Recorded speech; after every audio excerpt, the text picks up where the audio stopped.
Сәлем достар. Бүгін біз Нью-Йорк чизкейкін дайындайтын боламыз. Осындай дәмді және жеңіл рецепттер көргілеріңіз келсе, менің каналыма подписаться етуді ұмытпаңыздар.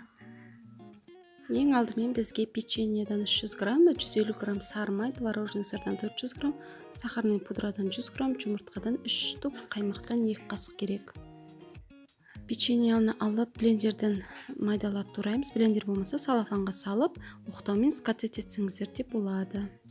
Үгітілген печеньеге еріген сары майымызды қосып, жақсылап араластырып, бір жұмыртқаны қосып, жақсылап араластырып, формамызға, дайын форма үлгісіне мынандай қолымызбен осылай жасап форманың ішіне саламыз. Сөйтіп, қызып тұрған пешке 150 градусқа 5 минутқа қойып қоямыз. Көп қоймаңыздар, өйткені қатып қалады. Енді начинкамыз дайындау үшін творожный сырға сахарный пудраны саламыз. Содан кейін 2 жұмыртқамызды саламыз. Одан кейін 2 қасық қаймағымызды саламыз. Осыны біркелкі қылып қолымызбен лопаткамен араластырып аламыз. Содан кейін блендердің көмегіне жүгініп, блендермен біркелкі қылып араластырамыз. Жақсылап біркелкі қылып араластырамыз. Бұл аралас болғанша формамызда дайын тұрған қалыпқа осы біркелкі қылып араласқан начинкамызды саламыз.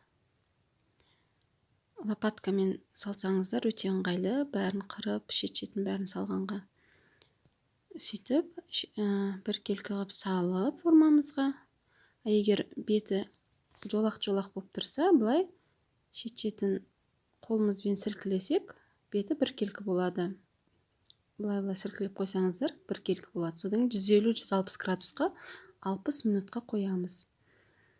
Піскен чизкейкті жарты сағат суытып, содан кейін холодильникке салсаңыздар да болады. Дәмі деген өте керемет. Шаймен ішкенге сондай тамаша, ауызға салсаң прям жасап көріңіздерші. Өте жақсы рецепт, өте жеңіл.